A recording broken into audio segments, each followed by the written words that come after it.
अस्सलाम वालेकुम, मैं हूँ रिदा सैफी। नाजरीन, हुकूमत के दिन गिने जा चुके हैं और जाली वजीर आजम के घर जाने की बारी भी आ गई है। मरीम नवाज साहिबा आज ये फरमा रही थी।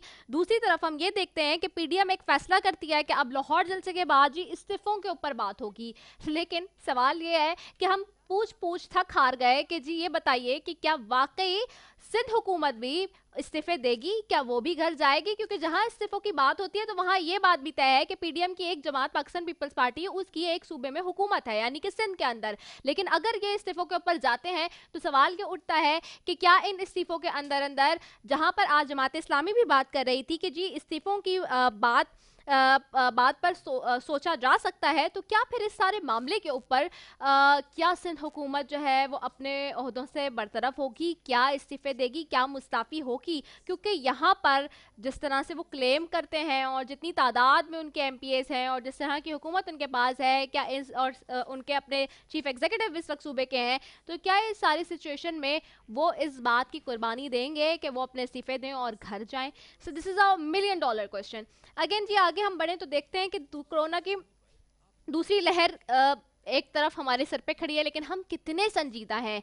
क्या हुकूमत संजीदा है या ऑपोजिशन संजीदा है? क्योंकि दोनों ही इस वक्त पब्लिक गैदरिंग्स में मसरूफ हैं, एक दूसरे को क्रिटिसाइज करते हैं, एक दूसरे को के ऊपर इल्जामात लगाते हैं कि कोरोना इनकी वजह से बढ़ रहा है, कोरोना इनकी वजह से बढ़ रहा है। लेकिन क्या दोनों अपने आप को रिस्ट्रिक्ट कर रहे हैं? क्या दोनों अमली तौर पर इस बात के लिए तैयार हैं मेंटली कि जी वो इस बात को यकीनी बनाएं कि जो एसओपीज हैं उनको हर लिहाज से इम्प्लीमेंट कराएं? लेकिन इसी पे साथ ही साथ ये भी देखना है कि जी हमने आज, जैसे क्या मैं देख रही थी, शिबली फराज साहब कह रहे थे कि जी ये तो ऑपोजिशन की वजह से जो है वो कोरोना बढ़ा है, और ख़ास तौर पे मुल्तान में उन्होंने कहा नंबर केसेस बढ़ गए। ये उनके ट्वीट्स आप इस वक्त देख रहे हैं जो उन्होंने किए आज। ख़ास तौर पे उन्होंने ये भी कहा कि जी बलूचिस्तान में भी इंक्रीज़ हो गए नंबर ऑफ केसेस, रेशो वहाँ बढ़ रहा है, मुल्तान में बढ़ गया है जब से पीडीएम के जलसे हुए। लेकिन आप भी तो ये बताइए कि क्या सखर का कन्वेंशन, क्या पब्लिक गैदरिंग्स, मजीद क्या इमरान खान साहब जो खुद पब्लिक से इस वक्त रूबरू होकर जो है वो पब्लिक गैदरिंग्स कर रहे हैं, क्या वो गैदरिंग्स नहीं है? ये भी सवाल उठता है। बहरहाल ये सारी चीज़ें जिसके ऊपर बात करेंगे आज, जो है हमने ये भी देखा कि वज़ीर आज़म इमरान खान साहब मुनशियात के ख़िलाफ़ भी बात कर रहे थे कि जंग शुरू करनी है इस हवाले से, और पैसे बनाने वालों को पहले बुरा नहीं समझा जाता था, लेकिन अब पैसे बनाने वाला मुनशियात से माशरे में काबिल कबूल नहीं होता है। बहरहाल जी, इसके ऊपर सारी बात करेंगे। मेरे पास मोज़ेज़ मेरा पैनल मौजूद है, मूविंग टुवर्ड्स देम। सबसे पहले इस तक बैठे हैं बिलाल अहमद गफ़ार हैं, आप पाकिस्तान तहरीक इंसाफ से एमपी हैं, आपको खुशामदीद कहती हूँ। Thank you so very much Bilal for joining us. साथ ही बैठे हैं सरदार नज़ाकत साहब हैं, पीपल्स पार्टी के स्पोक पर्सन हैं, आपको खुशामदीद कहूँगी। बहुत बहुत शुक्रिया शुक्रिया, सरदार थैंक यू। नज़ाकत साहब फॉर ज्वाइनिंग अस। साथ ही जी हमें ज्वाइन करे हैं PBLN से अली गौहर बलोच साहब हैं, MNA है पाकिस्तान मुस्लिम लीग नून से, उनको खुशामदीद कहती हूँ। बहुत शुक्रिया अली गौहर बलोच साहब फॉर ज्वाइनिंग अस। जी जी, शुक्रिया जी। सबसे पहले मैं आपकी तरफ आऊँगी बिलाल अहमद गफ़ार साहब, ये बताइए कोरोना की दूसरी लहर इस वक्त हमारे सामने है। हम यानी कि मैं अगर हुकूमत की बात करूँ तो वो स्ट्रेट अवे क्रिटिसाइज़ कर रही है। शिबली फराज साहब भी आज कह रहे थे कि जी जलसे किए जिसकी वजह से जो है वो केसेस बढ़ गए उन जगहों पे जहाँ पर जलसे हुए हैं। लेकिन जहाँ तक बलूचिस्तान की बात है, वहाँ पर जो पब्लिक गैदरिंग्स हुई, जो इलेक्शन की तैयारियां हुई, कैंपेन्स चली दोनों तरफ से, हुकूमत और अपोजिशन की तरफ से, दोनों ने ही जलसों से खिताब किया, दोनों ने पब्लिक गैदरिंग्स बुलाई। हु इज़ रिस्पॉन्सिबल आखिरकार? क्या पीटीआई की अगर मैं बात करूँ हुकूमत की, और अपोजिशन जिसमें इस वक्त 11 तंजीमें हैं पीडीएम के प्लेटफॉर्म पे, दोनों ही इस वक्त सीरियस नहीं है कोरोना को लेकर? बिस्मिल्लाहिर्रहमानिर्रहीम, शुक्रिया रिदा, आपने मुझे मौका दिया। रिदा, जलसे जुलूस पे तो आते हैं, लेकिन मैं बहुत ही, एक कहते हैं ना, शॉकिंग और डिसअपॉइंटिंग एक स्टेटमेंट्स आते हैं पीडीएम की लीडरशिप की तरफ से। बिलावल भुट्टो साहब को कोरोना हुआ, शुक्र है कि वो कोविड अब उनका नेगेटिव हो गया है। उन्होंने एक ट्वीट कर दी कि मैं कोविड पॉजिटिव हो गया हूँ, मैं अपने आप को आइसोलेशन में रख रहा हूँ, लेकिन आप सब लोग जाएं मुल्तान के जलसे में। Double standards. मरियम नवाज कहती हैं वोट को इज्जत दो, लेकिन वोटर को मरने दो, ये इनका नैरेटिव है। अच्छा, वजीर आला सिंध, जो उस वक्त जब कोरोना फर्स्ट वेव था, तो वो एक इंडियन मूवी के जिस तरह अनिल कपूर बने रहते हैं कि हर जगह वो जा रहे थे गाड़ियों में और यूं हाथ जोड़ते थे कि बंद कर दो सब, इकोनॉमिक लॉसेस होने दें, ह्यूमन लॉसेस को बचा लें। पीएमएलएन की लीडरशिप में हर रोज एक प्रेस कॉन्फ्रेंस होती थी कि जो इमरान खान की जो स्ट्रेटेजी है कोरोना की वो गलत है, बंद कर दें सबको। शाहिद खान अब्बासी प्रेस कॉन्फ्रेंस करते थे, इनकी दूसरी लीडरशिप कॉन्फ्रेंस करती, प्रेस कॉन्फ्रेंस करते थे कि ये इमरान खान को कोई परवाह नहीं है। ये इमरान खान की स्ट्रेटेजी थी स्मार्ट लॉकडाउन की कि हमने कोविड का फर्स्ट फेज सक्सेसफुली हम उससे निकले, और पोस्ट कोविड हमारी जो रिकवरी थी, इकोनॉमिक रिकवरी, वो दुनिया की बेहतरीन इकोनॉमीज में से, टॉप 5 इकोनॉमीज में से हमारा शुमार होता है, जिसकी वजह से आप देखें कि आज हमारे इकोनॉमिक इंडिकेटर्स बेहतरीन इंडिकेटर्स हैं। और आप चाहे एक्सपोर्ट्स देख लें, करंट अकाउंट डेफिसिट देख लें, लार्ज स्केल मैन्युफैक्चरिंग देख लें, आपकी प्रोडक्शन कैपेसिटीज देख लें, और जो फ्यूचर आउटलुक है पाकिस्तान का वो भी बेहतर है। लेकिन ये डबल स्टैंडर्ड्स क्यों? अच्छा, इनका कोई पब्लिक एजेंडा तो है नहीं। जब इनको ना डील मिली ना ढील मिली, इनको है ना एनआरओ था कि एनआरओ मिल जाएगा, तो ये जलसे जुलूस में चले गए, बिल्कुल करें। लेकिन आपको याद होगा कि जब पाकिस्तान तहरीक इंसाफ ने 2014 में धरना दिया था, और उस वक्त की हुकूमत पे प्रेशर था, हमारा धरना पीक पे था, और एपीसी स्कूल पे एक सानिया हुआ था जो एक नेशनल, तो हमने बगैर हमारे कोई पर्सनल बेनिफिट सोच के हमने वो धरने को कॉल ऑफ कर दिया, क्योंकि एक नेशनल कंसेंसस था नेशनल कॉज के लिए। इनकी तरह हम अपने पर्सनल बेनिफिट्स की तरह के लिए, अपने जाती मफादात के लिए हम धरने और प्रोटेस्ट नहीं करते। इनका मकसद क्या है ये तो बताएं। और एक मुझे बड़ी हैरान होती है कि ये उनको वो लीड कर रहे हैं कि जो जिनका असेंबली में कोई स्टेक है नहीं, वो दोनों वो असेंबली से हार चुके हैं, और वो उनको अब कह रहे हैं कि आप लीड करें। और आजकल तो माशाल्लाह मैं टीवी टॉक शोज देखता हूं, और मरियम नवाज को कल सुना था तो उन्होंने आप सब एंकर्स को भी कह दिया कि जितने ऑनरेबल एंकर्स हैं उनको तो उनके इदारों ने छोड़ दिया। तो आप भी, मैं आपसे भी कहूंगा कि मैं आपको तो ऑनरेबल एंकर समझता हूं, आपके जैसे और भी हैं, लेकिन मरियम नवाज ने कह दिया कि जितने अभी सारे चैनल्स को कहा, कहते हैं जितने सारे एंकर्स हैं वो अब है ना उनको एक बनी बना स्क्रिप्ट मिल जाती है और वो पढ़ देते हैं। तो ये तो इनका नैरेटिव है। वही जो एक चैनल था जिनकी बड़ी तारीफें करते थे, कल उनको क्रिटिसाइज किया। और मुझे मजा ये आता है कि पाकिस्तान पीपल्स पार्टी जो है वो पीएमएलएन की बी टीम बनी हुई है, और उनके जो स्पोक्समैन है वो पीएमएलएन को डिफेंड कर रहे हैं। तो ये तो बड़ा इंटरेस्टिंग है। जहां तक जलसे जुलूस की बात है तो ये करें, जलसे जुलूस करें, लेकिन ये इनको आज पूरी दुनिया ने देख लिया, पाकिस्तान की आवाम ने देख लिया कि इनको आवाम की कोई परवाह नहीं है। और इस चैनल से मेरे बराबर में ये मेरे दोस्त बैठे हुए, इनको पूछना चाहिए अपनी लीडरशिप से। इनकी एक सीनियर लीडर है नफीसा शाह, वो एक प्राइम टाइम चैनल पे कहती हैं जलसे तो पंजाब और केपीके में हो रहे हैं ना, सिंध में तो नहीं हो रहे। तो यानी पंजाब और केपीके में आदमी मरे, सिंध में है ना नहीं हो रहे, तो इनको कोई फर्क नहीं पड़ा। ये इनको है ना, इनकी जरूरत होनी चाहिए अपनी लीडरशिप से ऐसे सवाल करने के लिए कि ये कौन सा डबल स्टैंडर्ड है। नहीं, दैट इज कंडेमेबल। मैं इस पे बात करती हूँ मजीद। सरदार नज़ाकत साहब आपकी तरफ आती हूँ। अब आप लोग जिस तरह से कर रहे हैं बातें कि जी हम जलसे तो करेंगे, और जलसे करने की बात, और ये वही वाली सारी बातें जो मैं क्वेश्चन आपसे पूछना चाह रही थी, इन्होंने भी कर दिया कि जब पहली स्पाइक आई तो आप लोग बहुत कंसर्न थे।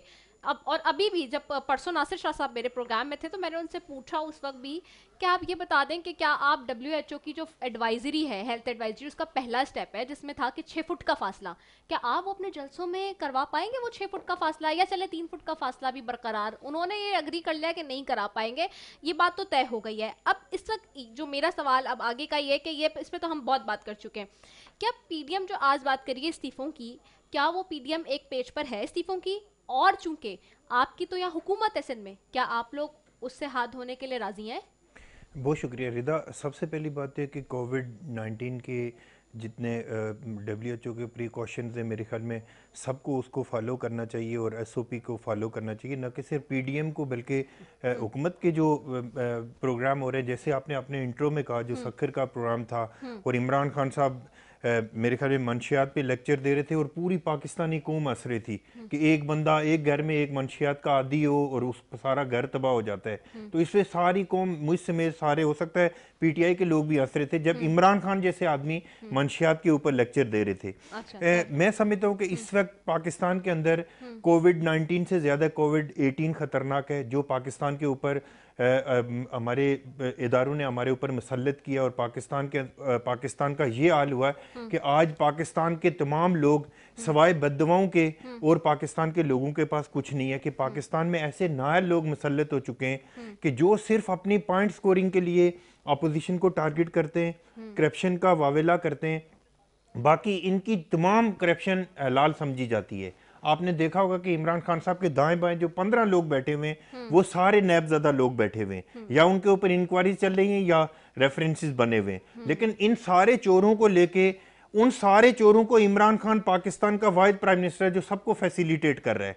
मैं जहांगीर तरीन की मिसाल दे रहा हूं कि जहांगीर तरीन पंजाब के एक बहुत बड़े ब्यूरोक्रेट ने कहा कि जब भी हम ये इस तमाम जो एडवेंचर था जहांगीर तरीन वाला, उसमें इमरान खान डायरेक्ट मुलव्विस हैं। ये पंजाब के ब्यूरोक्रेट्स के अपनी स्टेटमेंट है।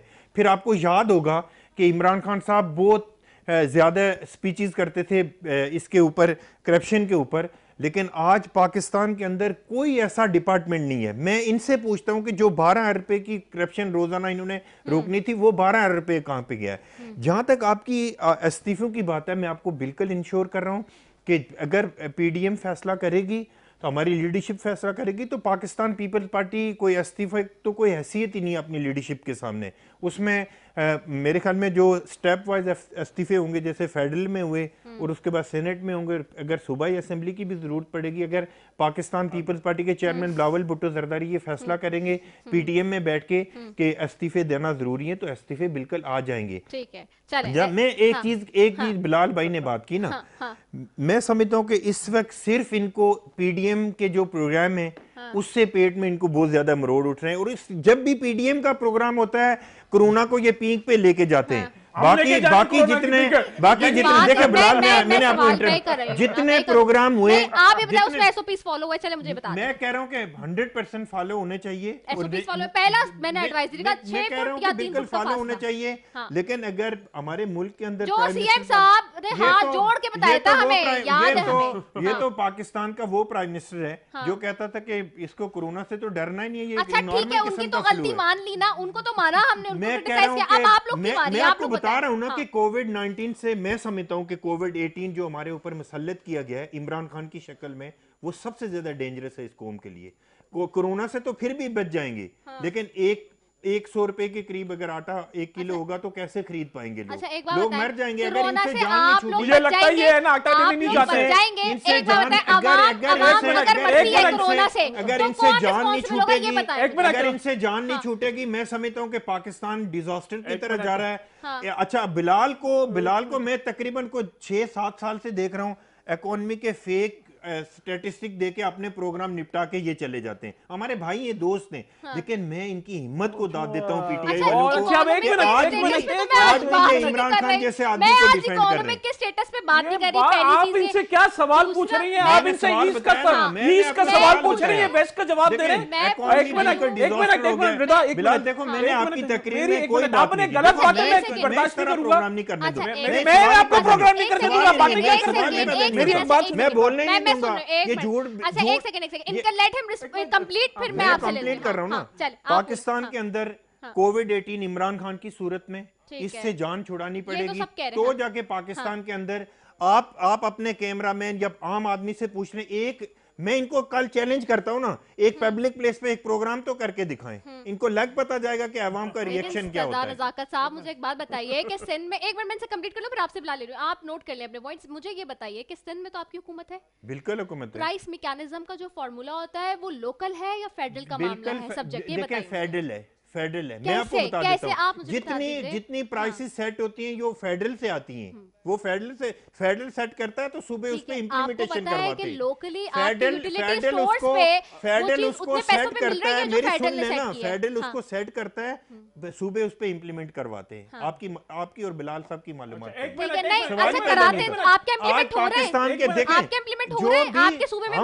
पाकिस्तान जो इनकी जो जितनी ये महंगाई करेंगे उसके मुताबिक तो इम्प्लीमेंट करेंगे। हम अपनी तरफ से अगर 80 रुपए किलो का आटा ये डिलीवर करेंगे तो कैसे सिंध गवर्नमेंट करवाएगी? असल में आज इनके स्पोक्समैन, मैं असल में पीपल्स पार्टी को देखा है कि इनके स्पोक्समैन एक ही चीज बोल देते हैं, क्योंकि उनके पास खुद के पास तो कोई नॉलेज नहीं होती, जो इनके पास व्हाट्सएप में आ जाता है वही बोल देते हैं। हाँ। मेरे भाई अब आप मेरी बात सुने, हाँ। और मैं आपको फैक्ट्स एंड फिगर्स, और आपने कहा ना 100 रुपए किलो, तो इसका मतलब आप कभी आटा लेना आप मैं कभी नहीं 80 रुपए गए। किलो अच्छा लेने मेरी पे बात सुन हो ले, जाएगा ना अच्छा भाई। मेरी आपको ओ याद भाई है, मेरी बात सुन लो इमरान यार, खान खुद कहते थे, मेरी इमरान बात खान सुन लो खुद ना, कहते थे, मेरी बात सुन लो एक ना। डॉलर बढ़ता तो प्राइम भाई मिनिस्टर मेरी चोर अच्छा, होता है, सही ये है, मैंने अब- तो नहीं भाई सेट किया था हौसला ना। सुनो, मेरी अब सुनने इनकी ये की बात है। प्रिंसिपल सुनिए, में मुझे अली गौहर के पास नहीं, भी आप जाना मुझे है। टाइम हाँ, देंगे हाँ, रिदा, मैं इनको मुझे बता उनके दूं, पास भी जाना है। और हाँ। मैं सारी पाकिस्तान पीपल्स पार्टी की लीडरशिप को आपके चैनल से ये बताना चाहता हूं कि आज सिंध में 20 किलो का आटा 1160 रुपए का है, और वही आटा केपीके और पंजाब में 860 रुपए का है। जी। ये आपको इंफॉर्मेशन में देना मेरे चाह रहा हूं। भाई मेरे भाई हाँ, मैं फ्यूचर की बात यही- कर रहा हूँ। फ्यूचर की अभी- बात जैसे अभी- जैसे एक ये अभी के मिनट, यार, मैकेनिज्म की बात हो रही है, प्राइस मैकेनिज्म की अभी की बात हो रही है। 108 में हाँ। फ्यूचर में हो जाएगा। मैं बस इनकी नहीं, इनकी नहीं, उम्र अभी में तो ना- आपकी अभी हुकूमत है ना आपने- यहाँ, अभी बता रिदा- दें। मेरी सुन अच्छा, ले। एक रिदा, सेकंड। इन्होंने क्या कहा इनसे कि पूछ हम लूं। इंप्लीमेंट नहीं, करा रहे हैं हाँ। जो फेडरल लेकिन गवर्नमेंट मेरी ने सुन दिया। लेना। अभी सर, आप बात यह है implement- कि अच्छा, आपको एक याद मिनट होगा हाँ, कि 106 रुपए डॉलर था, हाँ। आज डॉलर कहाँ पहुंचा हुआ है? नहीं, नहीं, और 1160 और 860 में फर्क है, फर्क है किसने सरदार नहीं नहीं साहब। किसने कहा था? किसने कहा था यार कि ये किसने- छोड़ें, ये नहीं, ये तो बताएं। माजी की नहीं, बात हो मेरी गई ना, सुन अभी लेना, की बात बताएं ना। मैंने कहा कि 100 रुपए किलो अगर ये रहे तो आटा 100 रुपए किलो हो जाएगा। ठीक है, ये तो चलें। आपको नहीं, याद आप इसका होगा- जवाब देना, रिदा, सिंध आपको में याद 1160 होगा रुपए किलो हाँ। क्यों कि है? इमरान खान क्यों है, साहब ये ने तो बताएं। इमरान खान साहब ने एक राउंड फिगर में एक स्टेटमेंट हाँ। दिया था कि जब डॉलर ऊपर जाता है तो मुल्क का यार प्राइम आप मिनिस्टर ये चोर बता- होता है। अच्छा, सही है। इसका तो जवाब ले, हाँ, मैं ले सिंध रही में हूँ, 1160 रुपए का आटा क्यों है, और और वही किसी आटा के सिंध और पंजाब में 860 रुपए का क्यों है? बिल्कुल गलत कोई बात झूठ है। नहीं है, बिल्कुल है। ये सरकारी नर्क है। सरकारी नहीं, निर्ख है। पंजाब की बात कर, पंजाब में को आज गलत सही दे कह रही। रहे हैं, मैं सरकारी सही पंजाब कह रहा के हूँ, गलत पढ़ दे के रही। आया करें, अपने चल- मीडिया वालों को चलिए। बोलो आपको अच्छा, इन्फॉर्मेशन एक दिया पंजाब करें। के गलत दे एक रहे हैं। मिनट, एक मिनट, मैं- चीनी कितनी रुपए किलो है? ओ भाई आप ये तो आप बताओ, मेरी चीनी कितनी सुनिए रुपए ना, किलो की चीनी है? जितने रुपए किलो नहीं है, पता, वो ये तो जंगीर कभी गए ही नहीं है। आपको पता होगा ना, आप जंगीर मेरे थर्ड पार्टी से मुझे इस्लामाबाद जाना है, प्लीज मुझे इस्लामाबाद स्टूडियो से उनसे बात इनको कुछ करने पता ही में। नहीं होता। अच्छा जी, हाँ, हाँ, बिल्कुल। गौहर मुझे जाने दें अली गौहर बलोच साहब की तरफ, क्योंकि मुझे वहां से इस्लामाबाद से उनको लेना है। अली गौहर बलोच साहब, आपको मेरी आवाज आ रही है? जी आवाज आ रही अली गौहर बलोच साहब, एक फैसला करती है पीडीएम, ठीक है, कि जी हम अपने इस्तीफों के मामले पर एक पेज पर हैं और अब इस्तीफों की तरफ जाएंगे। जमात इस्लामी कहती है कि जी इस्तीफों की अगर जहां बात होगी उसके ऊपर बात की जा सकती है। सिंध में एक आपकी साथ जो बैठी जमात है पीपल्स पार्टी, उसकी हुकूमत है। मुझे इस बात का जवाब दीजिए कि क्या अगर आप लोग इस्तीफों की तरफ जाते हैं तो पाकिस्तान पीपल्स पार्टी ने इस बात की हामी भरी है कि अगर आप लोग कौमी असेंबली और सेनेट के इस्तीफों की तरफ जा रहे हैं तो सूबाई असेंबलियों में भी इस्तीफे दिए जाएंगे? जी देखिए नीता, शुक्रिया। प्रोग्राम का काफी टाइम गुजर चुका है, मैं तो कॉल बात करने लगा था। नहीं, आप बोले वो असल में यहाँ पे। जी मुखातिब वही है। जी और मैंने टाइम भी देखा है, एक तो इधर कोई मौसूफ बैठे हैं जो प्रोग्राम में आए तो एज अ गेस्ट है मेरा ख्याल है, लेकिन वो एंकर बनने की कोशिश कर रहे हैं, हर किसी को टोक रहे हैं बैठ के कि वो बात करे, और हर बात में उन्होंने बात करनी उनकी जरूरी है। दूसरा ये है कि आधा प्रोग्राम गुजार के, मुझे कोई इतराज नहीं, आप ये मेरे दोनों भाई हैं मोहतरम, आप इनसे प्रोग्राम करें, ये तरीका गलत है। एज एंकर मैं आपको रिक्वेस्ट करूंगा कि थोड़े से आप भी तरीका कार बनाएं। ठीक है, आपको हुकूमती पार्टी के लोगों की मजबूरियां हैं, आपके चैनल में आपको इश्यूज हैं, लेकिन आप बात करने का तो मौका दें किसी को। अगर नहीं मैं करने देना तो बिल्कुल फिर बात करने का हुकूमत से सबको बैठकर इक्वल टाइम प्रोग्राम कर दूंगी लिया सर। करें आप लोग।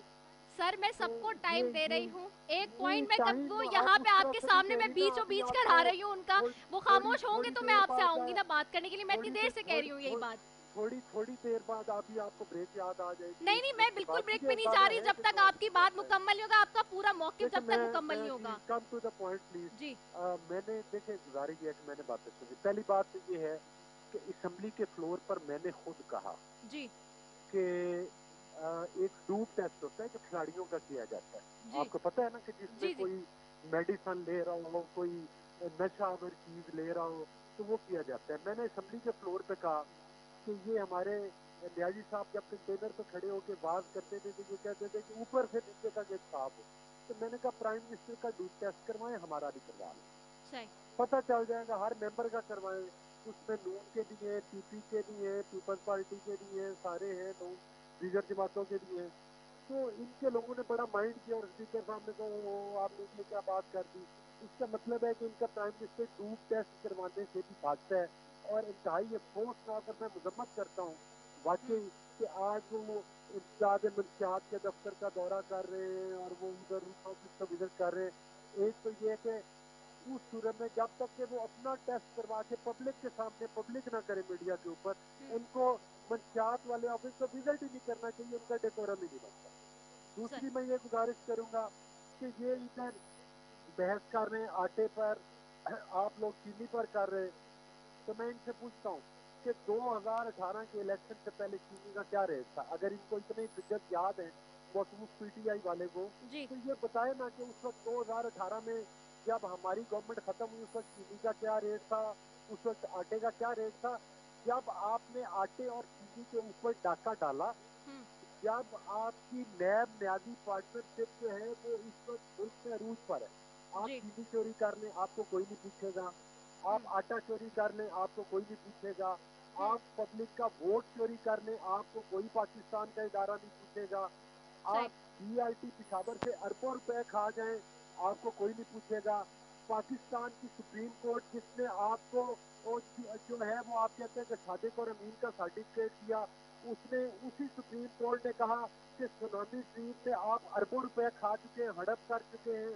कल की बात है अभी उन्होंने कहा और किसी नैब के कान के ऊपर जूं तक नहीं रिखती और इनका कोई स्पोक्समैन उस पर बात नहीं करेगा। आप फॉरेन फंडिंग केस में पीआरटी पिशावर में अरबों रुपए खा गए और स्टे ऑर्डर के पीछे छुपे बैठे हैं, आपको कोई पूछने वाला नहीं है। तो आप किस बात और धांधली मीडिया के ऊपर जाकर, जो मरियम नवाज साहबा ने कहा उन्होंने ठीक बात की कि इस वक्त पाकिस्तान के जितने भी इदारे उनमें बैठे हुए लोग आज तो वो जिहाद कर रहे हैं, वो अंडर प्रेशर काम कर रहे हैं, वो जुडिशरी हो वो मीडिया हो। कल आपने नहीं देखा कि मीर जी खलील और वो जी मीर साहब की जो जमानत हुई है जी जियो वालों की, वो कितने महीनों के बाद हुई है? हमजा शहबाज कितने 1.5 साल तकरीबन उनको है वो जेल में, शहबाज शरीफ साहब दूसरी तरफ बात है, लेकिन दूसरी तरफ दूध के धुले हुए लोग बैठे हुए हैं हाँ जिनके ऊपर ना कोई केस है, ना किसी के अकाउंट किए जाते हैं, ना कोई नैब उनको जाकर तक देती है, ना उनका 90 रोज के लिए रिमांड दिया जाता है। नैब एक वो इदारा जो पार्टी के मुख्तलिफ पासर लोगों की वफादारियां तब्दील करने पर ड्यूटी है, जिसकी ड्यूटी जो है वो विक्टिमाइज करने, एक ये बहाना कहते हैं कि आज के टाइम में था तब्दील कर लेते, उस वक्त भी वही स्टैब्लिशमेंट थी और उसी के प्रेशर पे जो इस नैब को खत्म नहीं होने देते सर थे। कता और कलामी जिस माफी तरह आपसे एक से कि सवाल कर आज सकती हूँ? जिस तरह से कि आज पपिट की गवर्नमेंट है, उस वक्त भी आप देख लें कि उनकी हमेशा कोशिश होती है हमें इनसे कोई गिला नहीं, सर ये कता कलामी मायके माफी मैं नहीं है, आपसे एक ये सवाल आवाज कर का लूं, अली गौहर स्टैंडर्ड बलोच लेकर साहब? नहीं है। अली गौहर बलोच जी साहब जी अगर आपकी इजाजत हो तो एक सवाल आपसे कर लूं जी मैं? जी जरूर जी जरूर अली जरूर। गौहर बलोच साहब, मेरा सवाल आपसे ये है कि अगर आपकी हुकूमत सब ठीक है, सारी चीज़ें ठीक ठाक है, और आप जहाँ नैब की बात कर रहे हैं तो नैब के चेयरमैन तो बार बार ये हमने आपके सामने देखा, रिकॉर्ड पर है कि आपने पीपल्स पार्टी ने मिलकर लगाया था उनको और आप लोग उनसे मुतमईन थे कि वो न्यूट्रल हैं और वो बाइस नहीं है। फिर दूसरा, अगर ये सारी चीज़ें सही थी तो फिर इसाक डार साहब वापस क्यों नहीं आ जाते, नवाज शरीफ साहब वापस क्यों नहीं आ जाते यहाँ आके फिर फाइट करें ना इन सारे केसेस के लिए और चीज़ों के लिए? निजात मुख सब दोबारा रिपीट कीजिएगा, आवाज में बड़ी जी जी मैं डिस्टॉर्शन है, बिल्कुल समझ जी जी आपकी नहीं आ मैं रही। ये पूछ रही हूँ अली गौहर बलोच साहब, अगर आप ये कह रहे हैं जहाँ नैब की बात कर रहे हैं तो नैब के चेयरमैन की अगर मैं बात करूँ तो वो आपने पीपल्स पार्टी ने अपने बाहमी कंसेंसस के साथ लगाया था उनको, वो तो न्यूट्रल समझे जाते थे आप लोग की नज़र में, बाइस नहीं थे। और जहाँ आप हुकूमत की बात कर रहे हैं, अगर आपकी हुकूमत सही थी और आप लोग फेयर हैं तो क्यों नहीं आ जाते इसाक डार साहब वापस, क्यों नहीं आ जाते नवाज शरीफ साहब वापस, यहाँ आके लड़े, यहाँ आके चीज़ों को फेस करें? देखें गुजारिश ये है कि जी मैंने आपको ये चीज बताई है, हम्म एक एक स्टेटमेंट कुछ दिन पहले मरियम नवाज साहबा ने दी, उन्होंने कहा कि और हमारी पार्टी में अब ये सोच डेवलप होगी और हम सब और हमारी पार्टी के अब एक फोरम पर एक टाइम था हम कहते थे नवाज शरीफ साहब वापस आए, जी लेकिन जिस तरह से नैब की विक्टिमाइजेशन हाँ और नैब का जो मतलब है कि वो उनका एक मतलब है कि रोल जो है वो खुलकर सामने आ गया और जिसको सुप्रीम कोर्ट ने भी बिल्कुल वाजे कर दिया है। उसके बाद क्योंकि इधर इंसाफ का है, आपने देखा नहीं जिस जज ने मियां नवाज शरीफ साहब साथ सुनाई और उसके बाद उनकी वीडियो आई और उन्होंने क्या बयान दिए, और आज देख लें कि वो खबर आ गई कि वो कोरोना में फौत हो चुके हैं। जिसने मुशर्रफ को वो सजा सुनाई जज ने और वो अपना हाई कोर्ट के केपीके के वो चीफ जस्टिस थे, उनको भी कोरोना हो गया, अच्छा, अब कोरोना से फैसले उनकी क्या कर रहे हैं? वफात अच्छा, होगी। अब फैसला मेरी क्या कर रहे हैं आप लोग? आप लोग मेरी इस्तीफे मेरी दे रहे हैं? गुजारिश सुन ले, जी, जी, इस्तीफा दे रहे हैं मेरी फिर? गुजारिश हाँ, सुन ले। हाँ, हाँ, देखिए बात ये है, हाँ, इस्तीफों की बात हुई वो पीडीएम के प्लेटफॉर्म पर होगी। हाँ। हम अपनी पार्टी में अभी हमसे इस्तीफे नहीं मांगे, इसके बावजूद हमारे एमएनए जो हैं और एमपीए वो पार्टी को अपने इस्तीफे जमा करवा रहे हैं, पीपल्स पार्टी के करवा रहे हैं, अच्छा, हुकूमत तो कह रही है नून कि लीग हम के करवा करवा रहे लेंगे हैं। इलेक्शन नए, तो आप लोग फिर अब वो हुकूमत को तो टेंशन नहीं है, उन्होंने आज कह दिया है कि हम करवा लेंगे नए इलेक्शंस, तो पीपल्स पार्टी भी फिर देगी आप लोग के साथ, आप लोग करवा लेंगे, इनसे भी इस्तीफे ले लेंगे सिंध हुकूमत से भी? देखिए जब जब जब भी पीडीएम के प्लेटफॉर्म पे ये फैसला होगा, हाँ, ये स्ट्रेटेजी अभी तो 13 तारीख को फैसला होगा ना, 13 को जलसा की ट्रेन की टांगे जी, कांप रही। यकीन कर लें कि मैं बताऊं कि मेरे हल्के से मुल्तान 3 घंटे की ड्राइव पे मैं बार डिवीजन का रहने वाला हूँ। ठीक है, इन्होंने सैकड़ों बंदे हमारे हल्कों से गिरफ्तार किए और उनमें बेचारे 17 साल के बच्चे और 80 साल के बुजुर्ग भी थे और मुख्तलिफ लोग तो वो थे जो किसी पार्टी के वर्कर भी नहीं थे। ठीक भेड़ है, बकरियों की तरह आपने उनको जेलों की बैंड के अंदर अंडेला। उस वक्त आपने एसओपी को फॉलो नहीं किया। एक एक बैरक में जिसमें 16-16 की है, आपने 100-100 बंदे को उधर रखा, उधर आप एसओपी आपको निजाम नहीं आते। इनको एसओपी सिर्फ पीडीएम के, इनको पीडीएम का फोबिया, ये एक बहाना है। चले, अमेरिका में ठीक है, अगर कोरोना के दिनों में इलेक्शन हो सकते हैं तो ये कहते हैं अब हम इनको कोरोना के पीछे छुपने नहीं देंगे, ठीक है, इनका टाइम आ गया जाने का। और ये जो सिलेक्टेड है, जी, ये जी, जो धौंस और धांधली की पैदावार है, इनके ऊपर अब एहतसाब का शिकंजा भी आएगा और इनको असेंबलियों से इंशाअल्लाह ताला हम इनको निकालेंगे, इन नॉन इलेक्टेड बंदों ठीक, को ठीक है, जो कि सिर्फ और सिर्फ आवाम का वोट चुरा कर आए और सही। आवाम का मैंडेट लेकर नहीं आए, इनको घरों को भेजेंगे इंशाअल्लाह ताला। अच्छा, ठीक है, सही है। अली गौहर बलूच साहब, आप मैं सिर्फ वन मिनट है मेरे पास, क्योंकि मुझे ब्रेक पे जाना है। विद इन 1 मिनट आपने कंक्लूड करना है अपना। बिलाल, मैं आपकी तरफ आऊंगी, मुझे सिर्फ ये बता दीजिए कि आप लोग ज़िमनी इलेक्शन की जो बात करें, पैसा है हमारे पास, हम अफोर्ड कर सकते हैं इस टाइम पे ज़िमनी इलेक्शन? मैं तो वेट कर रहा हूँ हाँ, कि कब पीडीएम जो है वो रिजाइन करे। हाँ, और मैं तो पीपल्स पार्टी का भी वेट कर रहा हूँ कि जिनकी सिंध हुकूमत में है, हाँ, सिंध की, वो रिजाइन करें, हाँ, ताकि हम बाई इलेक्शन, कॉन्स्टिट्यूशनली आपको बाई इलेक्शन में जाना होता है हाँ, 60 डेज में, हाँ, तो हम बाई इलेक्शंस कराएंगे और सिंध में भी हमारी फिर हुकूमत होगी हाँ। और फेडरल में हमारी और वास्ट मेजोरिटी हो जाएगी इतनी इंशाल्लाह। सारी सीटों पे बाई इलेक्शन हो क्यों जाएंगे? नहीं हो सकता है, कॉन्स्टिट्यूशन में है और क्या है। दूसरी बात, मैं आधी मिनट लूंगा आपसे, हाँ, कि आजकल पीएमएलएन ने हाँ, एक बड़ा जबरदस्त है ना एक ठेका उठा लिया है कि आवाम को गुमराह करना और हिस्ट्री को डिस्टॉर्ट करना। मैं ये इन्होंने बड़ी तकरीर की, जैसे मैं पीएमएलएन की लीडरशिप से पूछता हूँ कि अभी तक कोर्ट इंतजार कर रही है, पाकिस्तान की आवाम इंतजार कर रही है वो मनी ट्रेल की, जिसमें 4 जो थे आपके अपार्टमेंट्स इन्होंने क्लेम किए थे। वो एक मरियम नवाज का एक मशहूर, मेरी लंदन में तो क्या पाकिस्तान में भी कोई जायदाद नहीं है, और उनके भाई कहते थे हाँ ये अपार्टमेंट्स हमारे हैं। फिर वो एक फ्रॉड कतरी लेटर आ गया। अभी तक आवाम है ना वेट कर रही है कि कोई मनी ट्रेल आ जाए।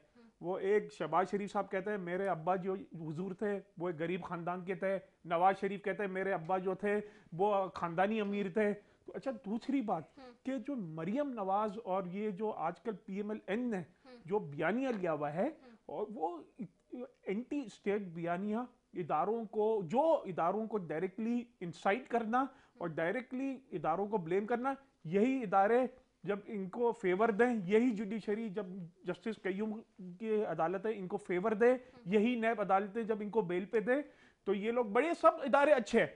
और ये कह रहे हैं कि वो पता नहीं कौन से टर्न है ना प्रेशराइज करके लॉयल्टी सीन करें।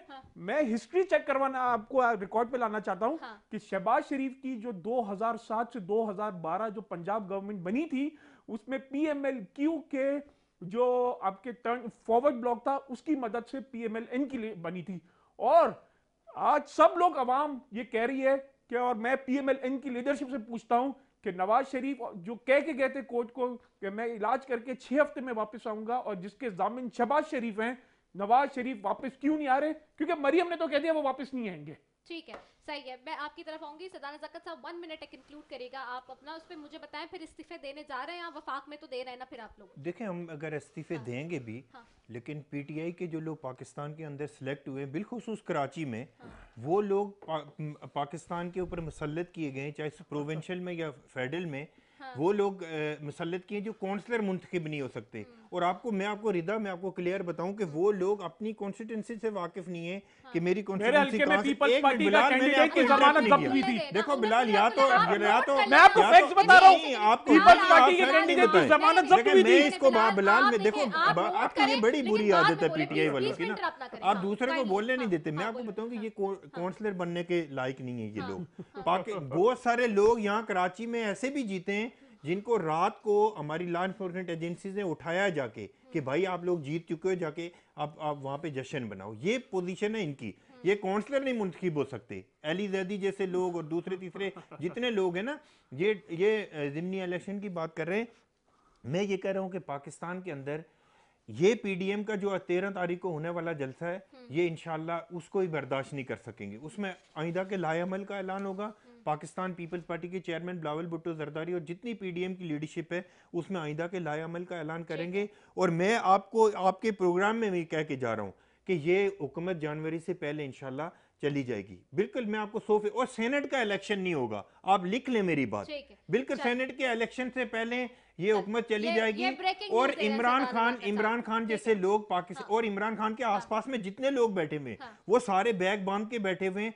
वो कोई इलेक्टेड नहीं है। वो इमरान खान ने अपने जाती दोस्त यार, कोई अपनी बेगम साहिबा के रिश्तेदार, कोई जानने वाले, सब अपने गिर्द बैठाए हुए, वो सारे बैग बांध के चले जाएंगे। मैं बिलाल लोगों को कहता हूं कि देखें, अगर आपने पाकिस्तान में ही रहना है ना, तो फिर आपने टॉलरेंस का मुजाहरा करना है। आपने वो बातें मत कहो जो आज इमरान खान को अपने आपको याद होगा कि 3 दिन पहले, 4-5 दिन पहले जो इमरान खान ने एक्सप्रेस पे एक इंटरव्यू दिया, उसमें कितनी शर्मिंदगी उठानी पड़ी इमरान खान को। जब एंकर ने पूछा कि आप पंजाब के सबसे बड़े डाकू कहते थे परवेज इलाही को, तो इमरान खान को कितना बुरा लगा।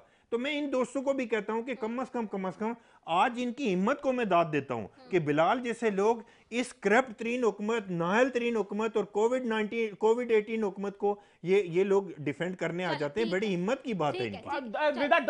10 सेकंड पहली जनवरी को आप शो रख लें इनसे, तो फिर इनसे पूछ लीजिए। नहीं, ये सेनेट का इलेक्शन नहीं होगा। सेनेट का इलेक्शन नहीं होगा। हुकूमत नहीं होगी। सेनेट का इलेक्शन नहीं होगा। बड़ी डेटें दी थी, मार्च में नहीं होगा सेनेट और का अगस्त इलेक्शन में नहीं होगा। सेनेट का दिसंबर इलेक्शन ठीक है फर्स्ट, क्योंकि इनका एक और एमपी है। ब्रेक मुझे आप लोग का शो कट जाएगा। मैं जी will go for short commercial break.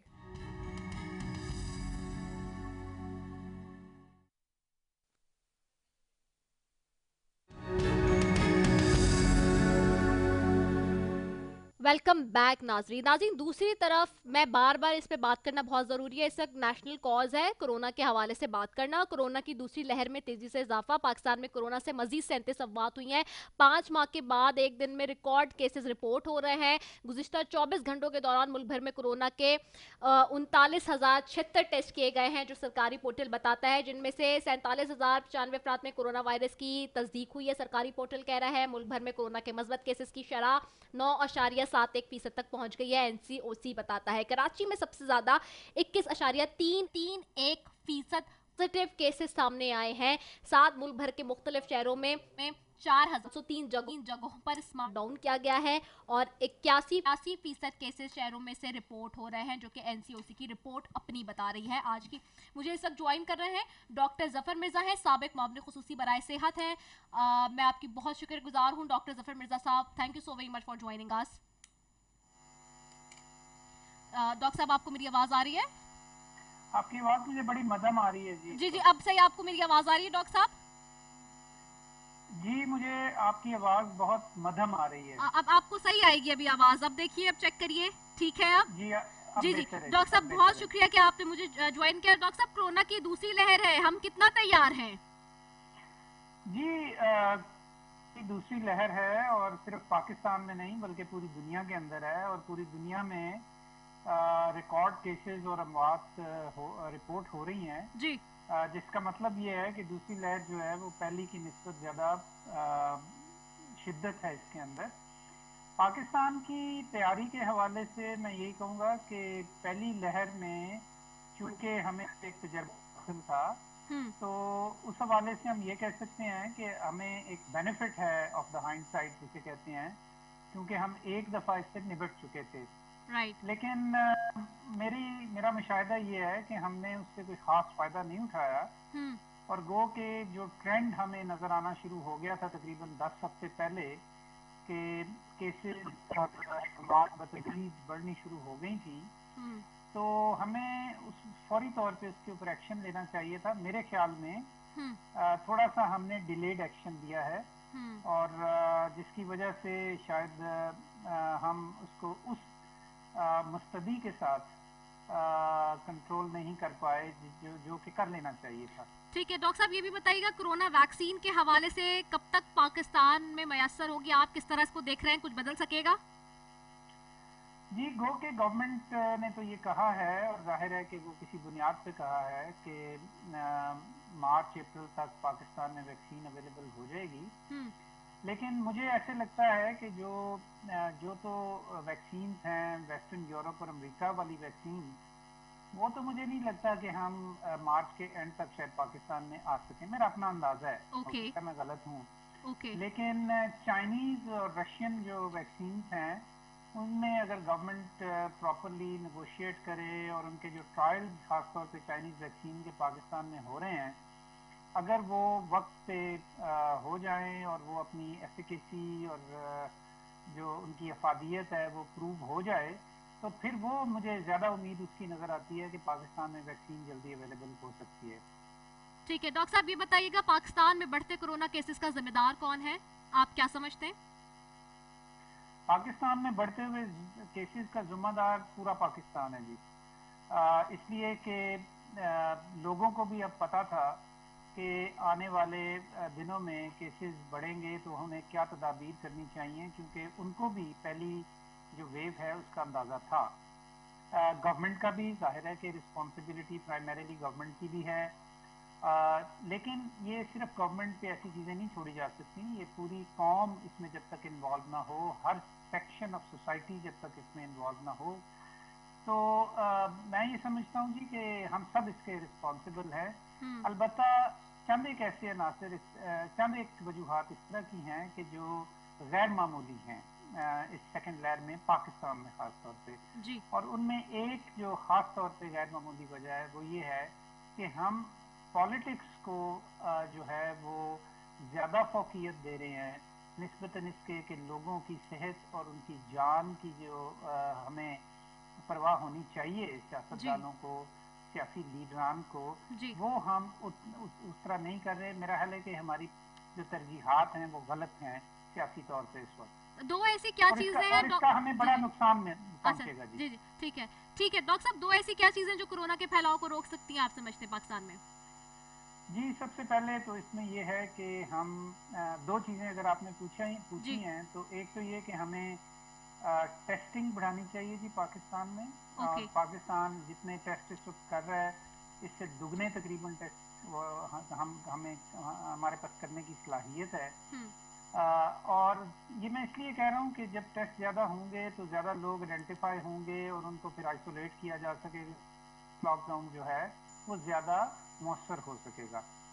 और दूसरी चीज़ जो मैं चाहूँगा वो ये कहना चाहता हूँ ये है कि अगर लोग बावजूद गवर्नमेंट की एफर्ट के और तमाम जो वो मैयत कर रहे हैं उनके बावजूद अगर लोग प्रिकॉशनरी मेजर्स नहीं लेंगे, मास्क नहीं पहनेंगे, फिजिकल डिस्टेंस नहीं रखेंगे, अपनी हाइजीन का ख्याल नहीं रखेंगे, अपने बीमार और बूढ़े लोगों का ख्याल नहीं रखेंगे, तो फिर ये लामहला बढ़ेगा। लिहाजा ये बहुत अहम है कि हर शख्स, हर पाकिस्तानी इसमें अपनी जिम्मेदारी महसूस करे और उन चीज़ों के ऊपर अमल करे जो बार बार उनको बताई जाती हैं। ठीक है, बहुत शुक्रिया डॉक्टर ज़फ़र मिर्ज़ा, साबिक़ मामले ख़ुसूसी बराए सेहत हमारे साथ मौजूद थे। आपके कीमती वक्त का आपकी तरफ आऊँगी। बिलाल अहमद गफ़ार साहब, लास्ट क्वेश्चन है मेरा आपसे और अगेन 1 मिनट आपके पास है कंक्लूड करने के लिए। क्या कम्प्लीटली लॉकडाउन की तरफ हमें जाना चाहिए कोरोना की इस सूरत हाल को देखते हुए, या फिर आप क्या समझते हैं कोरोना की ये जो लहर है इस हवाले से? देखिए रिदा, यहाँ पे कलेक्टिवली सबकी रिस्पॉन्सिबिलिटी है कि जो कोरोना के SOPs फॉलो करें। इसमें आपके बिजनेसमैन हैं, इंडस्ट्रियलिस्ट हैं, पॉलिटिशियंस हैं, सारे लीडर्स हैं, इन सब की कलेक्टिव एफर्ट होनी चाहिए। हमने भी हमारे जलसे प्लान किए थे इंटीरियर सिंध में और पंजाब में, क्योंकि सेकेंड वेव बहुत ज़्यादा आई है, तो हमने हमारे सारे पॉलिटिकल एक्टिविटीज़ हमने पोस्टपोन कर दी, ठीक है। लेकिन मुझे बड़ा अफसोस से कहना पड़ता है कि जो पीडीएम है वो अपने पर्सनल बेनिफिट्स देख रहे हैं और वो उनको कोरोना को सीरियस नहीं ले रहे। सेकेंडली आपने पूछा कि लॉकडाउन की, तो हमारी जो स्ट्रेटजी जो पहले थी स्मार्ट लॉकडाउन की, वही स्ट्रेटजी रहेगी। पाकिस्तान जैसा मुल्क कंप्लीट लॉकडाउन को बर्दाश्त ही नहीं कर सकता। डेली वेजर्स, लेबर क्लास, ये तो हमारा जो एहसास प्रोग्राम इफेक्टिव, ट्रांसपेरेंट और सक्सेसफुल एहसास प्रोग्राम पाकिस्तान की हिस्ट्री का सबसे बड़ा सोशल वेलफेयर प्रोग्राम जो सक्सेसफुली इम्प्लीमेंट हुआ, जिसमें 200 अरब रुपए बांटे गए, जिसमें से 32% सिंध में बांटा गया और विदाउट एनी पॉलिटिकल इंटरफेरेंस। तो इंशाल्लाह ताला हम इसमें ये जो है स्मार्ट लॉकडाउन पॉलिसी से है, हम इससे कोरोना से भी निकल आएंगे। अल्लाह ताला ने पाकिस्तान पे बड़ा करम किया है और आप देखेंगे कि पोस्ट कोविड हमारी इकोनॉमी में जो है वो आप देखेंगे कि मजीद ग्रोथ आएगी, क्योंकि अभी जितने इंडिकेटर्स हैं वो सारे बेहतर हैं। लेकिन हम ये किसी भी सूरत बर्दाश्त नहीं कर सकते कि हम कंप्लीट लॉकडाउन में जाएं। ठीक है सरदाना ज़ाकिर साहब, 1 मिनट है मेरे पास, आपको इसको जो है वो राउंड अप करना है। मुझे ये बताइए कि आप क्या समझते हैं, क्योंकि अब कोरोना की लहर में उन्होंने कहा सियासत को भी असाइड करना होगा, क्योंकि बीइंग अ डॉक्टर भी वो एक एडवाइजरी इस वक्त दे रहे थे, तो क्या नहीं समझते कि थोड़ा सा इस वक्त सब्र और तहम्मुल? देखें, बिल्कुल आपकी बात को मैं सेकंड करता हूँ कि सब्र और तहम्मुल होना चाहिए और बिलखुसूस गवर्नमेंट्स को ज़्यादा इफेक्ट होना चाहिए, जितनी भी गवर्नमेंट्स हैं। जैसे केपीके में आपने कल देखा कि ऑक्सीजन ना मिलने की वजह से 7 अमवात हुई है।